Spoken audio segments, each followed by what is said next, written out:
Christmas dawn won't break yet. River fog clings to the Natchez bluffs as if the water had climbed the hill to listen, and thunder murmurs like a judge behind a door not yet opened. In the quarters, a single lamp keeps a modest circle, while Rachel Thomas smooths a white kerchief across a pallet's ticking and says the thing that must anchor all else: fiction inspired by historical realities. No claim of documentary truth, only a keeping of measure when the world spends it carelessly. The yard bell lifts its second breath as if tasting cold iron. The great house tightens at its latches so the wind can find no gap. Rachel gathers names: Isaiah sent upriver, Aunt Sary with her river songs, old Ben who knows how to sweeten ash, holding them under her tongue the way a farmer shelters flame in winter. The study window across the yard gives a square of coal orange where a ledger warms itself and learns nothing. The smell that reaches even here is glue and pride. She can count the corridor boards in her sleep, where the runner is thinnest and the grain rises like a complaint. She can hear the shed roof speak in a run of water tapping tin. The kerchief takes lamplight the way frost receives first sun, quietly, without edge, and in that soft square she sees a practice of calm, not surrender.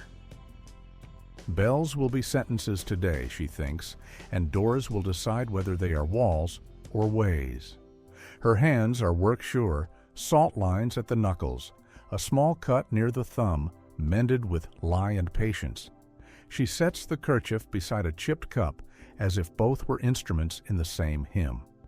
The fog outside strokes the yard fence and leaves beads on every knot. The river below keeps its drag on the pilings, a long, low pull like iron thinking. The iron key, borrowed, cold, almost singing with the house's stored weather, rides in her pocket, and its tooth finds her hip bone as if to rehearse a meeting. Names turn once more in her mouth, not as inventory, as vow. Thunder walks farther off. A gull scolds the unseen water and is answered by a skiff's dull thud against its rope. Rachel listens for the hinge that always hesitates and hears instead the hush of a door taut, at last, to breathe in and out with the night. She lifts the kerchief, folds it to a traveling square, then lays it down again, seed set into dark earth without witness. "Let right find its door," she says, not louder than a sleeping child's sigh, and the lamp flame leans, agreeing. The study's cracked spine of numbers will be waiting. The corridor will keep its secrets if it's asked with courtesy. The river's grammar will be the same as ever: wait, current, consequence. For now, the bell's second breath is enough, and the fog's cloth across the yard is enough, and the small white square has learned what it is for. If this tale steps across to a room where a listener sits, speak softly from what place you keep watch, and what hour your own clock holds. So this stormed. Morning will know it is not alone. Night lies heavy over Natchez under the hill, and the river shoulders fog that turns lamps to smeared coins along the wharf. Up the bluff, a tavern door yawns and gives out fiddle and boot-heel thrum, sanctioned cheer that spends itself quick, then shuts on its own echo. Down in the quarters, a ration pot ticks against thin flame, while smoke threads a low roof and the cold sits close. The air is brine and wet hemp, molasses ghost from barge boards, and somewhere a rope complains where it rubs a bollard like a tooth it can't set straight. In the study, the ledger leans toward a coal's afterglow, as if proximity could teach it mercy, cracked spine making a tired sigh whenever the desk shivers. Across the yard, a patched sleeve in white lifts once, a child's arm startled by a draft, the small square of cloth answering darkness like a winter moth nosing a shutter. Along the gallery, doors hold their tongues at the latch. Hinges, lately taught to swallow hardness, keep their schooling when the wind asks them to speak. Rachel steps the corridor where a runner has gone thin at the turn, her hand gliding the wall's cool plaster to listen for the house's temper. On the sill, dew pearls the axe handle where it rests upright by the block, iron at ease, less weapon than ballast for a wavering thought. The bell in the yard lets down its modest knuckle. Second prayer passed, and the sound travels along board and beam like a line drawn upon water, quiet but holding. She pauses at the pantry mouth, scent of lime wash and soap meeting the richer breath from dining where cutlery thinks itself a chorus. Two winters argue, public laughter spending heat like coin, private rooms banking breath against frost. And the river keeps its drag as if to remind both of the one grammar that never changes. Names warm the mouth without leaving it. When they are needed, they will not arrive cold. A door farther on inhales rather than scolds, and the gallery accepts her passing the way a calm field takes a shadow, noted, not alarmed. She turns from the flare of tavern noise that rides thin up the bluff to the narrow good the yard can hold. Shed, corridor table, spaces that answer to care more than clamor. The night keeps its felt weight, and Rachel keeps her measure within it, saving strength where the day will spend freely. Next chapter. Chapter 3. The Promise That Broke. Frost held to the cotton road like a vow not yet tested, and morning light came thin over cane and split rail when Master Alden spoke his comfort in a voice shaved for Sabbath. "Keep the work straight and the boy stays," he said, words set as tidy as fence posts, breath whitening in puffs that pretended to be clouds. Rachel stood with her hands folded against the apron's chill and felt the hinge within her chest find what seemed a proper notch, as if a gate had learned the weight of its own swing. By spring, the river had gentled to a pewter drag, and the road to forks of the road sent up dust that tasted of chalk and pennies. The traders' pens sat in their angle like teeth notched to take a bit. Rachel saw none of the bargaining, only the aftermath stamped on paper in a hand that favored flourish over mercy, Isaiah's name crossed by a neat red line as if winter itself had reached inside the ledger and drawn breath through him. Noon's bell cleaved the heat with the precision of habit, and backs in the yard straightened because custom had trained them to hear iron as instruction. In the study there was no shout, no iron starched into flame, only ink and glue and lemoned wood. A nib scratched the page like a small animal in a wall and decided a child's direction. The ledger's spine showed its old wound, and the ribbon lay north to south as always, the strip pointing the river a boy would be ordered to ride. Webbing shadows from shutter slats laid themselves across the desk, bars not made of metal that taught the same lesson. Rachel stood just inside the door, long enough to feel the room's false warmth dismiss her as furniture that had learned to dust itself. She walked back by the ditch where last rain still whispered under reeds, passing the shed where the axe stood upright with dew glazing its shoulder, more witness than threat. In the quarters she slid the white kerchief under the straw tick, the linen cool and sure, a small square of weather hidden where bodies rest. Then she bent and set her mouth to the bed slat, not to plead, to seal. Words were plain and spare, that a column on paper would not be the last measure of the living, that a name would not be left behind without its echo. At the threshold she flattened her palm against the jamb and felt old wood answer, grain rough where many hands had learned endurance. Outside, a crow knocked at the morning with its bright, unmusical certainty. In the lane, a wagon track held the print of a small heel half filled with thaw, as if the earth itself had been caught in the act of forgetting.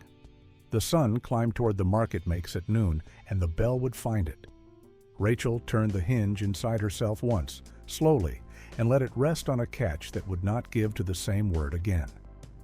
Rain threads the shed roof in fine cords, a steady weave that softens the world to the smell of wet pine, iron, and earth tamped flat by many winters of feet. Rachel steps inside where shadows keep close to rafters. Her palm settles along the axe haft, not for bite, but for bearing, feeling the slow rise of grain under skin as if the wood were breathing with her. She lifts the head hardly an inch and learns its answer in wrists and shoulders, the quiet ascent of weight that steadies thought and refuses haste. She lets iron sink back to its berth without kissing the block, and listens past ears. to the drip counting from eave to barrel, to a mule shake that scatters rain like seed, to the yard's fog holding sound as if cupped. The bell gives a half hour not as command, as breath. She takes it into her own measure and sets it in the chest where timing must live. Tonight the axe is not an edge. It is a metronome the body can carry when the house tries to hurry a life into clatter. Rooms name their manners if one attends. The study's decanter cork, when turned too quick, gives a small creature's cry. The corridor hinge at the gallery elbow wants a half-turn of grease to forget its grievance. The ledger ribbon is always laid north to south, a strip of silk that points the river whether it likes the duty or no. She keeps these as weather signs, not instructions, cloud shapes to remember when sky goes heavy. From a tallow cup warmed between her fingers, she takes a thumb's worth and smooths it into the shed door's sore spot until hinge and pin learn to drink instead of grind. The rag she works with is cut from a retired sleeve. Its threads hush the bruise along the haft the way a mother rubs a child's tight forearm without asking why. In her pocket, the iron key rests cold and unargumentative. No rival to the axe, a different grammar entirely. Passage, not pressure. The bell's next thin slice slips in from the river, and the shed keeps her cadence like a drum that knows the dancer's feet. Rachel leaves the axe upright, its edge turned inward toward the post, witness rather than threat, and draws the door to until wood and iron agree on one shared breath.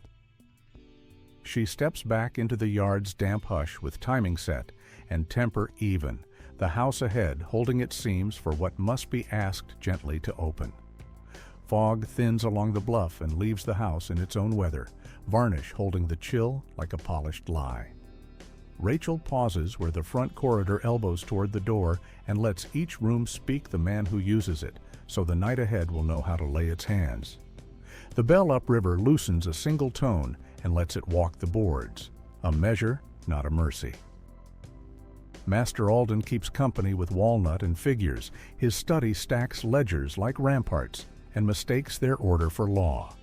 Yet a blot by the inkwell humbles the hand that made it, and the desk drawer that never sits quite flush betrays a private habit that will send him back to this seat when numbers lean against him. In every small draft, the cabinet hinge whispers a promise to speak louder when the hour tilts. Brother Silas bends his day to brass. His hat sleeps on the peg beneath the hallway clock, the face rubbed bright where thumbs have begged time to stand on their side. At noon, he nods to the courthouse dial as if it were text and not metal. Each quarter he thinks a tether he can hold, unaware a bell can stumble and undo a stride upon this very threshold. The swollen latch here hesitates with rain, a pause that can be taught to widen.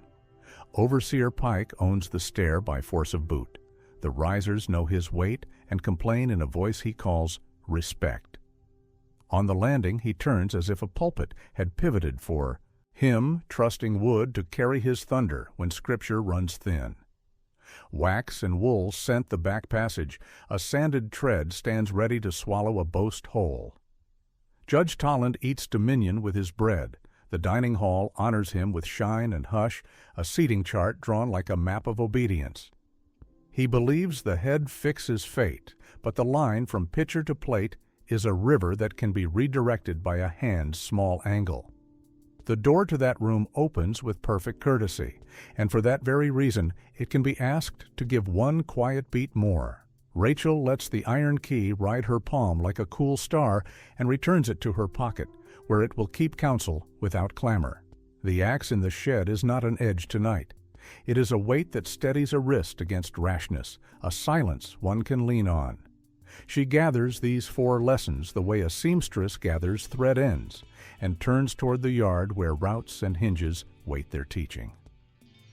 Evening settles like damp wool along the bluff, and a fine mist needles the yard until every board learns to shine. Rachel traces the small geography she has claimed: quarters to shed, shed to corridor, corridor to study. counting the beats between each door's breath as if learning a hymn by heart. The pantry holds its lime cool and the faint tang of soap. The study keeps a coal's low eye. The gallery draws a draft along the runner's threadbare spine. She teaches the balking places to behave. A smear of lard worked into the corridor hinge until metal remembers kindness and agrees to move without showing its teeth. A key's tooth rehearsed against the ward by touch alone, mapping the hidden throat of the lock without asking it to sing. A sash eased in its swollen track with the heel of her palm so glass will descend like a thought instead of a quarrel. The bell beyond the live oaks lets down the third note after dusk, a slim knuckle against air that starts the quiet clock inside her ribs.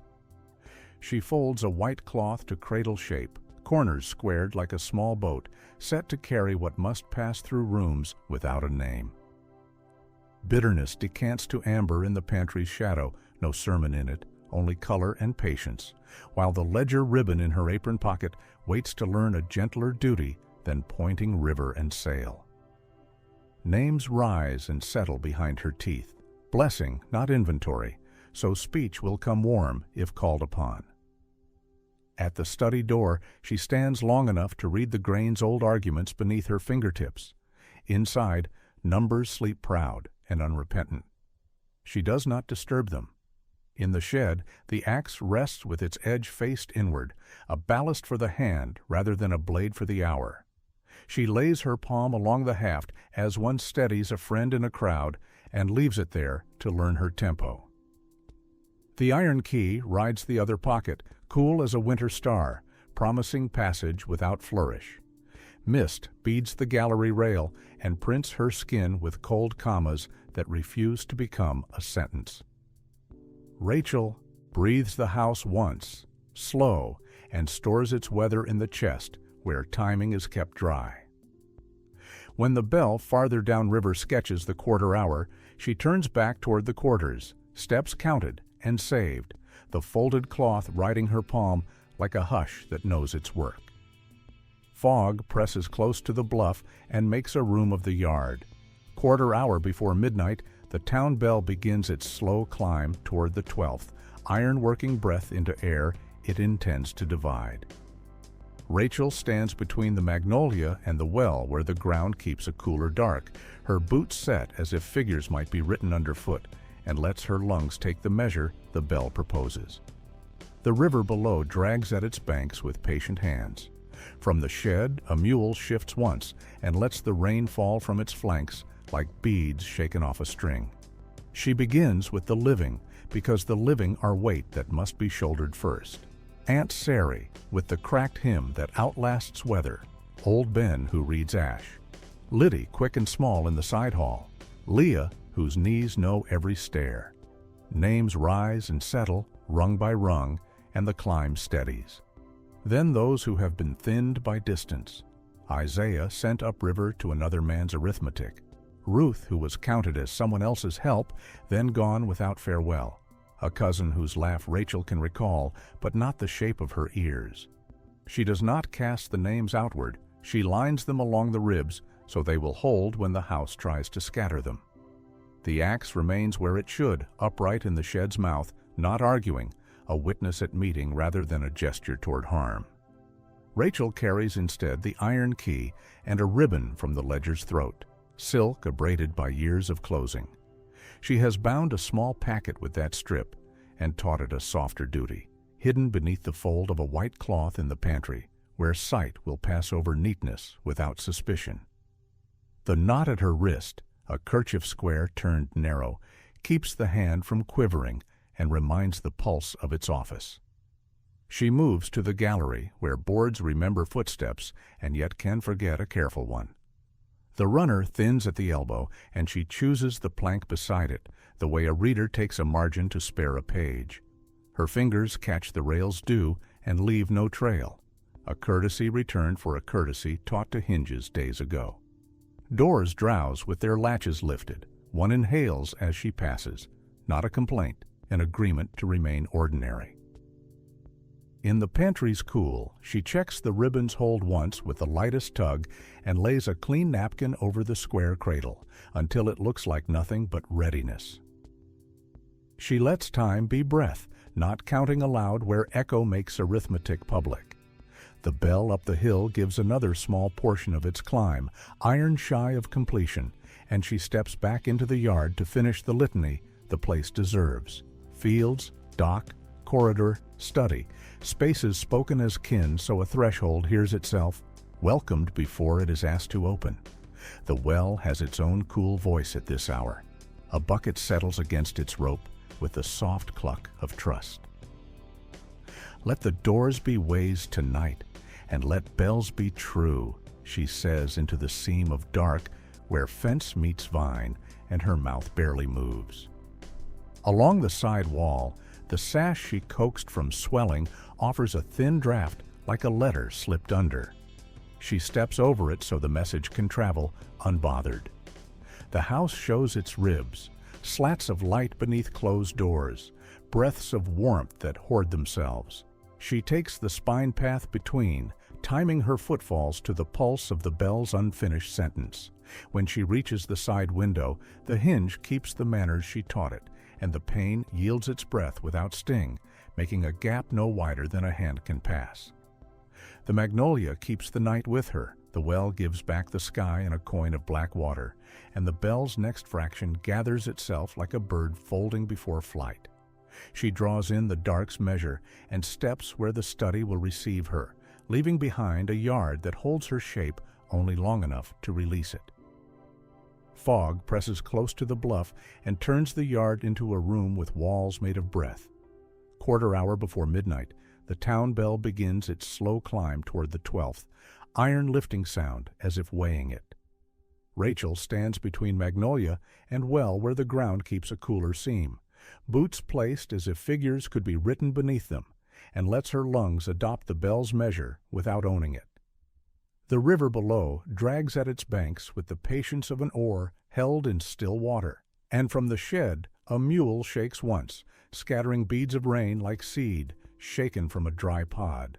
She begins with the living, because the living are weight a body must shoulder first. Aunt Sary, with the river tunes that find their way home, Old Ben, who can read what Ash will say, Liddy small in the side hall, Leah, whose knees know stairs better than most folks' hands, no steps.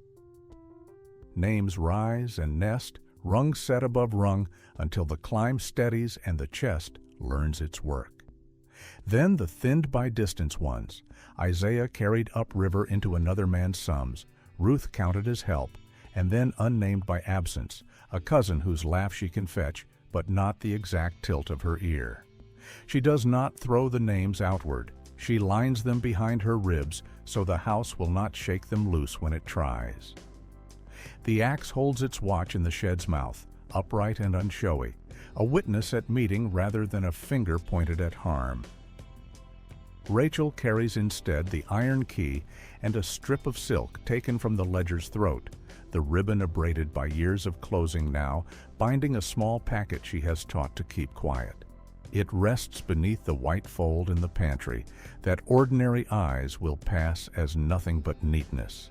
At her wrist, a narrow band of kerchief keeps the hand from trembling and reminds the pulse of its office. Steady, not loud. Along the gallery, she chooses the boards that forget a careful step, the runner thin at the turn, avoided for the plank that listens without remark. Dew slicks the rail and beads beneath her fingers. She leaves the beads where they are, a courtesy returned for the hinges' new good manners. Doors drowse with latches lifted, and one takes a small inward breath as she passes, not complaint, agreement to remain ordinary. In the pantry's lime cool, she checks the ribbon's obedience once with a whisper of touch, and lays the napkin so the parcel has a face as plain as any. She lets time be breath, not tallied aloud where echo turns counting into gossip. The bell up the hill gives another fraction of itself, iron shy of finishing, and she steps back into the yard to speak the places that must be greeted before they open. Fields to the east, dock below, corridor spine, study heart, spaces named like kin, so thresholds remember hospitality when called upon. The well answers with its own round voice. A bucket settles on its rope with a sound like trust finding a seat. Doors be ways and bells be true, she says into the seam where fence joins vine, the mouth hardly moving. Along the side wall, the sash she eased from swelling exhales, a thread of night like a letter slipped under. She lifts her foot over the draft so the message can travel unbothered to the room that needs it. The house shows its ribs, thin slats of light under closed doors, warmth hoarded behind wood, and she fits her steps to the bell's unfinished sentence until she reaches the window mouth that will receive her. The hinge keeps it schooling. The pane yields a breath without edge, enough for a hand to pass and more for intention. The magnolia holds its dark beside her. The well keeps a coin of sky unspent. The next bell fraction gathers like a wing folding before flight. Rachel draws the night's measure into her chest and steps where numbers keep their posture and can be taught another grammar, leaving the yard to hold her outline just long enough to let it go. Rain presses its flat hand to the study sash, and the coal in the grate holds a low, red thinking. The lamp makes a small republic of light on walnut, where arithmetic keeps its posture. Rachel eases through the side window she taught to yield, glass damp, frame courteous, and walks the braided rug as if each strand were a kept secret. Glue, ink, lemoned wood. The room breathes the pride of men who believe order can be bottled and set upon a shelf. She comes to the ledger with the portage a mother uses when a sleeping child must be moved. No jostle, only underhand steadiness, and feels the book surrender its heft to her fingers.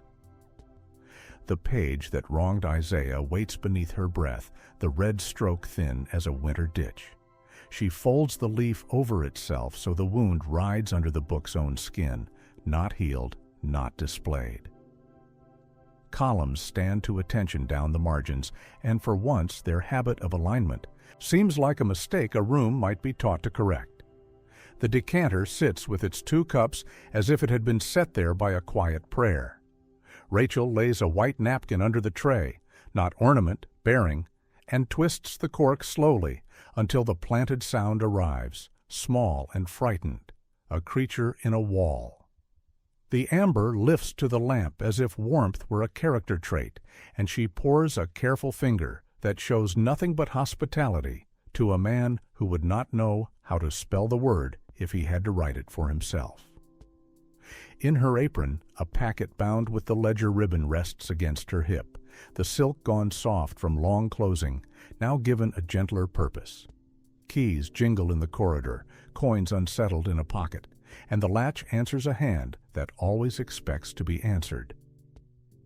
Master Alden enters with damp shoulders and a face drawn to its gentlest shape.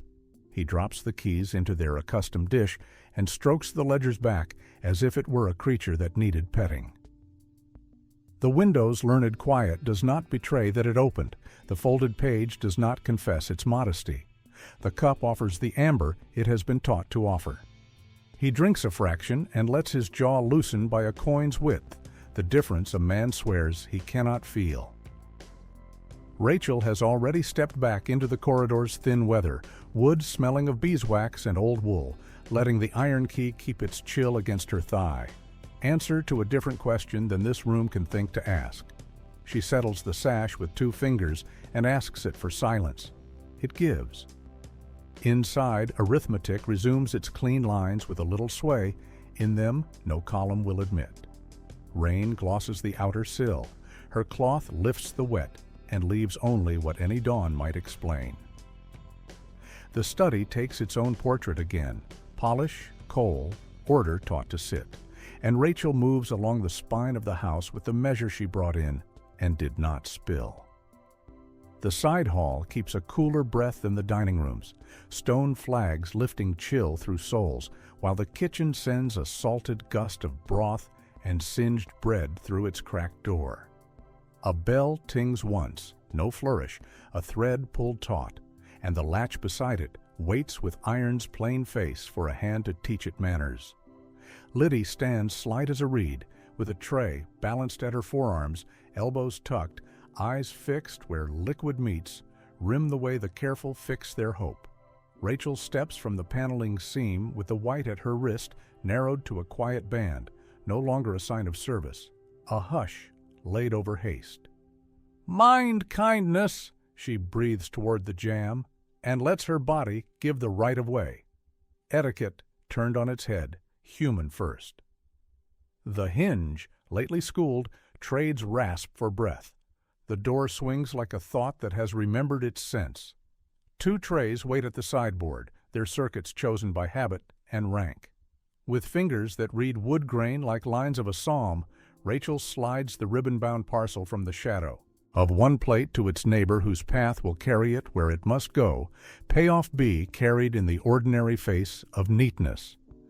The silk taken from the ledger's throat lies obedient now around a smaller truth, its old duty bent to service rather than sale.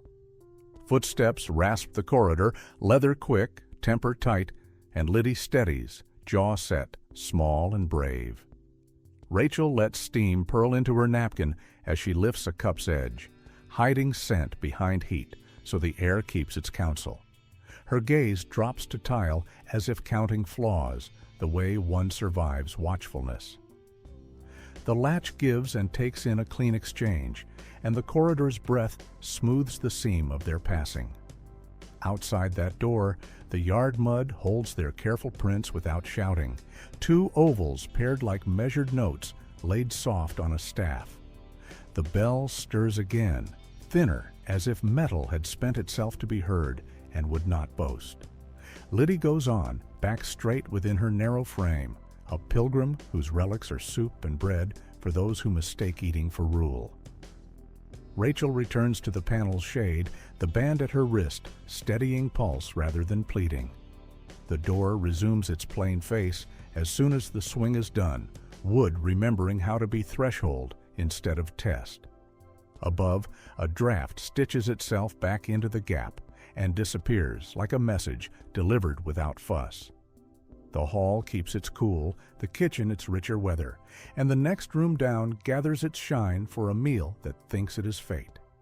Pre-dawn holds to the back passage like breath held too long. A thread of cool seeps from the sash, and the stair smells of wax and damp wool where night has been wrung against the rail.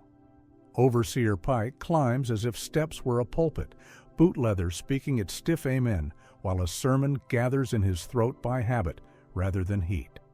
The landing keeps a pale crescent from a guttering lamp, enough light to show wood thinking about shine and not quite achieving it. Rachel waits 2 turns below where the corridor narrows and sound thins, hands resting at her sides the way a rope rests coiled but ready. Yesterday's whisper of sand taught one riser a gentler tongue. Now the tread receives weight, like water poured into a cupped hand. No splash, no complaint. Up in the cupola, the bell troubles its own brass and misses a beat, a chime slipping between minutes as if time itself had been asked to hesitate. Pike plants his heel for the old groan the stair once gave him to widen his words, and the timber offers none. His second step slides by a hair's breadth, not danger, correction. A prepared phrase thins in his mouth and escapes as breath instead of law. Scripture that held others like reins loosens and hangs, a strap without purchase. The corridor keeps its cool. The rail under his palm is slick with care rather than neglect, and he cannot bless the difference. Below, a lock that had learned refusal answers the iron key with consent, not submission, agreement, and the latch settles back into its seat without cluck or quarrel. Rachel crosses that unchanged threshold as if stepping through a thought that no longer resists being finished, the white band at her wrist darkening with a bead of mist lifted from the open sash. Passage, not pressure. The lesson holds.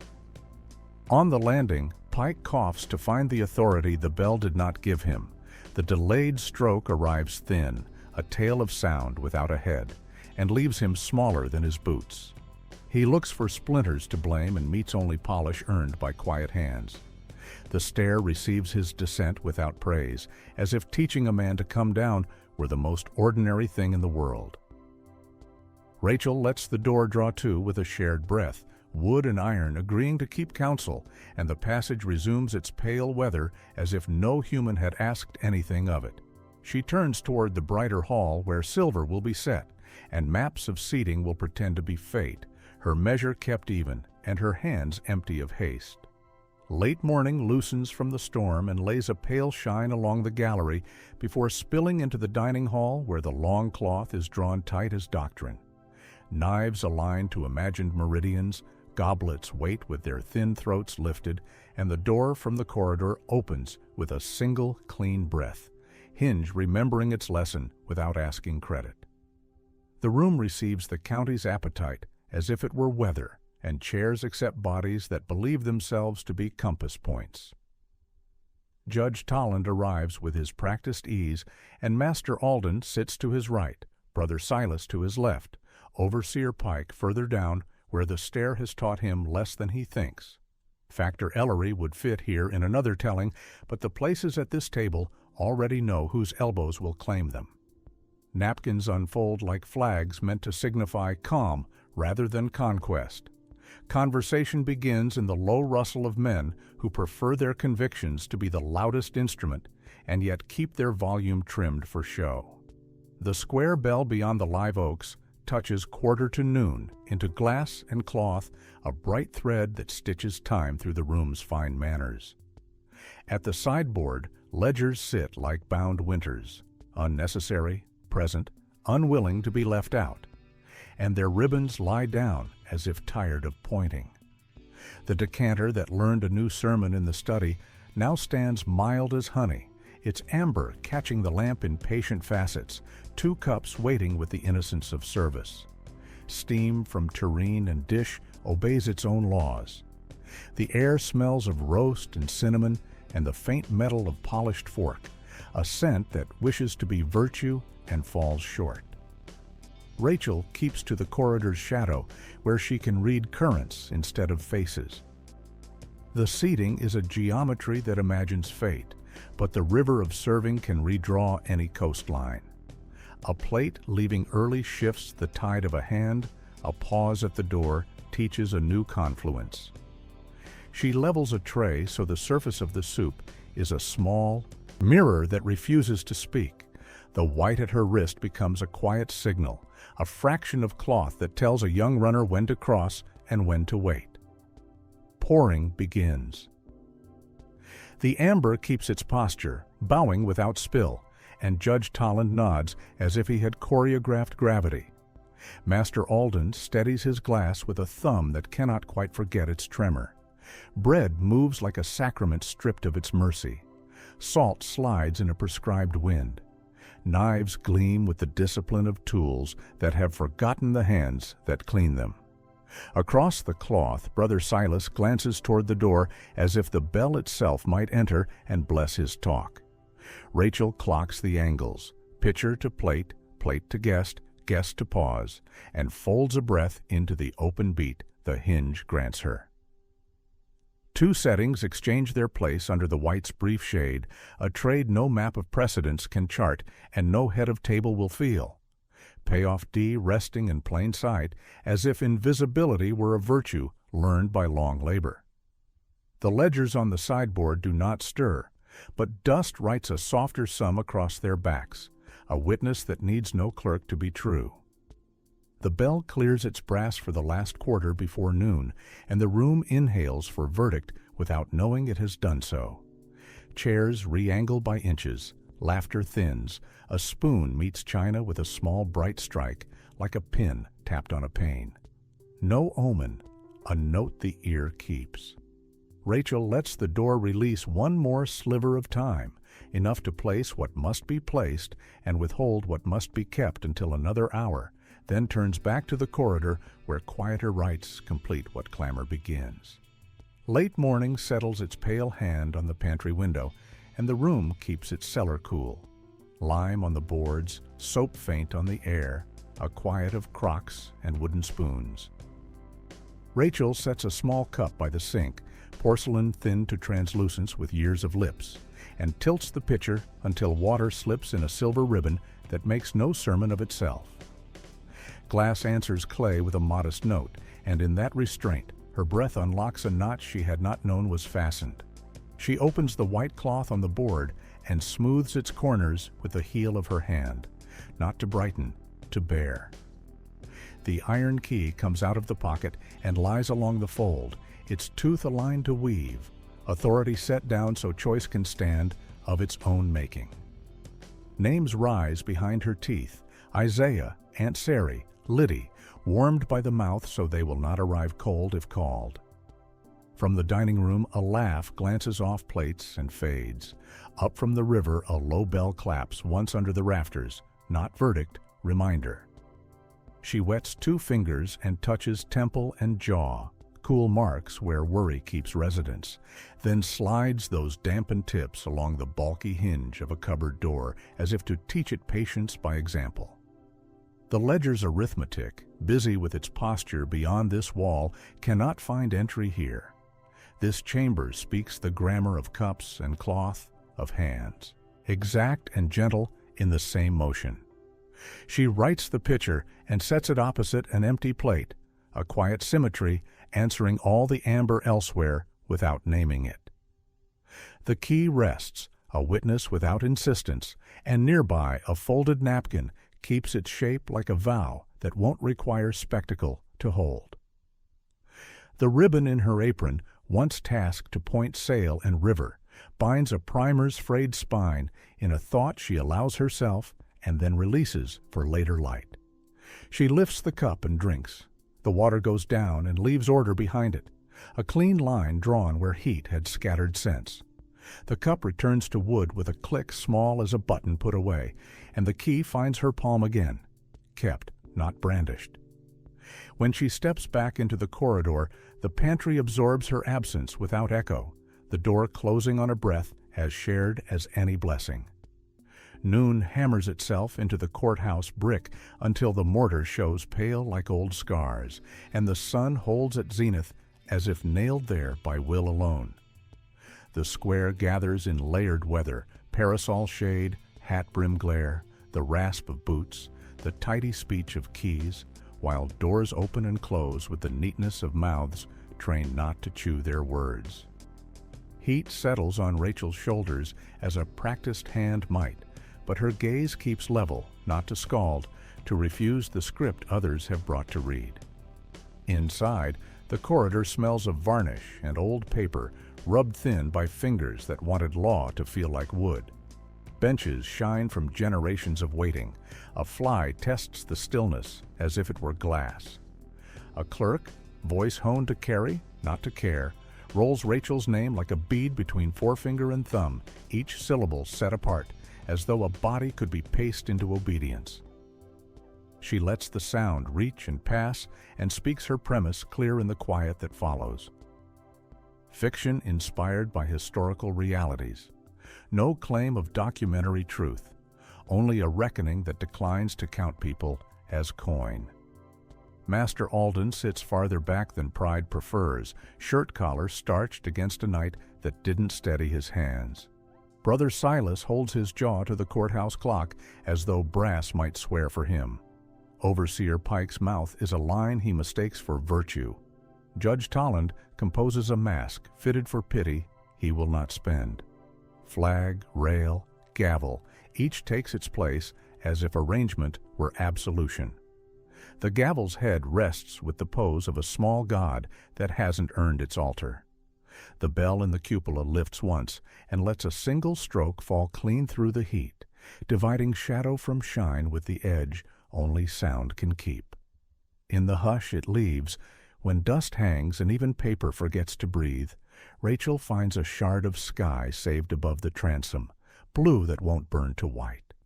She thinks of a door that learned to receive, of a hinge that forgot its bite, of an iron key laid down so choice could stand upright. She thinks of white turned from service to witness, a cloth made calm rather than surrender. Outside, a child at the rope leans his thin weight forward until a careful hand gathers him back without malice. His eyes mark badges and the leisure swing of keys, learning alphabets no primer confesses. Women in starched sleeves slice the light with their elbows and talk behind napkin edges, sentences wearing gloves. Noon sits square on spine and scalp. The day refuses to move until the room signs it. Chains speak their practiced language, and Rachel turns because the space requires turning, not because it deserves her face. She offers the watchers a body framed as instruction and grants them nothing of the interior that holds measure without their leave. When the deputy's palm guides her toward the threshold, the door, taught to courtesy, opens without sting and releases a breath that smells less of law than of sun-warming pine. Late light lies thin over the river yard, and dust moves in the stillness between fence and scaffold like flour in a held breath. Boards give back what they have kept, boot tread, drag paws, the tidy speech of duty, while the rope throws a pale loop of shadow on plank that looks like a question the day refuses to answer. Beyond the rail, hats make their own weather. Some shoulder square as if certainty were armor, others tilt away as though the sun itself were blame. Rachel stands within that geometry where angles pretend to be law, the water below moving with its old indifference, tugging the bank the way time tugs at names. The air tastes of hemp dried too long and tar warmed to sweetness without charity. The crossbeam's oak shows rings that have stored floods and droughts without asking permission to remember. A deputy fingers the knot with practiced care, hands careful, not proud. The murmur that rises and breaks along the fence is not hunger, not mercy, only a town unwilling to sit in silence without dressing it in noise.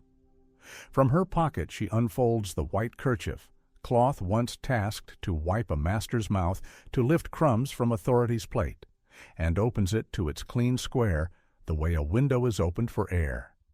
She raises it to her throat, then lowers it to her wrist, and ties it with the deliberation due to a vow. White here is not surrender, it is calm reclaimed from the table that taught it obedience. Light slides along the weave and finds no spectacle to spend itself on, only a steadiness the eye cannot consume. She thinks of the corridor where a door learned to receive without spite, of the hinge that remembered courtesy after oil, of the iron key laid flat so choice could stand upright without escort. She thinks of ledgers lidded under a dust that writes gentler numbers than any clerk. The axe remains where it belongs, under the shed's dark eaves with its edge turned inward, the lesson it has taught all along, the restraint that holds truer than any swing. The noon bell that cut the day has sunk back into its bronze. Here the river keeps a different time, a deeper one, measuring consequence by pull and return. Names rise without parade.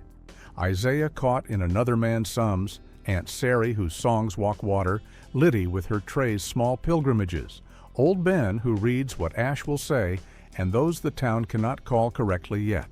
They settle where breath can keep them, each syllable a weight set in the ribs against forgetting. A child's stair clings to the fence slat and is gentled back by a hand that knows how to hold without gripping. A woman's sleeve, starched honest white, gathers her elbow without knowing what it signifies, and still, somehow, signifies. Witness this, Rachel says toward the grain that has stored storms, the kerchief knotting the word to her wrist, and wood keeps the confidence as trees have always kept wind. The courthouse ledgers will not close themselves, but dust is faithful and will resume its patient writing when the room grows empty. That arithmetic needs no ink. The gate swings once on its iron with a low animal sound that startles no one, then comes to rest as if conscience had put its palm there and pressed. When the light finally lifts off the crossbeam, it leaves neither blessing nor curse, only the pale absence that follows any object removed from its place. Rachel keeps her face turned not in refusal, but in regard, letting what remains be what it is, without asking it to be, more or less. At the rail, hands that had come to be certain find task instead in straightening hats and smoothing skirts. The yard remembers how to be boards, posts, earth, and the river answers by going on. First light lifts like a careful lid over the quarters, and smoke from the cookhouse learns the new day in thin blue sentences that don't hurry. The yard has shed its theater. Cart ruts hold shallow water that mirrors a sliver of sky, and the road beyond the live oaks shines as if someone drew a wet line toward town and then paused. A tin triangle waits by the door with its tongue tied back, too wise to be a drum. When teaching begins, it will choose clarity over clamor. Elders call children to benches where sun will soon lay a golden plank across knees, and beans drop into a cracked bowl one by one, soft notes that count without commanding. Poured back again, they sound the other direction, so number learns humility, not mastery. A ledger, retired from harm, opens at its blankest leaves. A charcoal stub writes names into pale paper, not as inventory, as planting. Isaiah, Aunt Sary, Liddy, Old Ben. Each letter set the way, seed finds distance in a row. A strip of white, cut from a kerchief that remembers other orders, becomes a practice cloth. Small hands wet 2 fingers and trace the river's name along the weave where no ink stains. Yet the motion settles into the wrist like a remembered path. Along the gallery, doors swing with new manners learned in rain, firm, not tight, and hinges keep their politeness without wanting praise. In the shed, the axe stands with its edge turned. Inward, pledged to stalls and rails and posts true. Children are taught to greet its presence, then leave it be until work calls its right name. By the hearth, a clay dish warms at the coal's lip. The iron key is pressed into that softened surface, tooth first, so its shape can be fired into a small sign for the mantel, a mark not of hoarded access, but of openings taught and held. Down the road, news walks, a washerwoman with pins at her mouth, a boy salted by the wharf, a peddler whose wheels know every rut. Each bears a version of yesterday, trimmed just enough to be carried without breaking. The square bell at the landing throws a low, steady tone up the beams, not verdict, waypoint. Fields receive the hoe and give back the wet earth smell that means promise and ache together. And across the yard, the study window reflects only sky now, its inward tallies dulled to furniture. A primer's spine is mended with the ribbon that once pointed sail and river. The silk learns to hold a different book, one that counts breath and task and kin. Names ride into song without chorus, hummed over suds, tapped onto tabletops between stitches, spoken to the well, so water can keep them for days without rain. When the triangle's knot is slipped at last, its clear kiss draws children from doorways like a narrow path through grass. They come with beans in their fists and white scraps for practice, and sit up straight, not from fear, but from expectation, which is a taller thing. The elder raises her face to the soft light and says what binds the morning. Fiction inspired by historical realities. No claim of documentary truth, yet truth enough in the vows we keep moving mouth to mouth. If this telling has earned a place at the table, let there be subscribing, liking, shared words laid down in comment to carry these names along roads we cannot all walk. Lesson: teach a hinge to kindness, and even the heaviest door remembers how to open.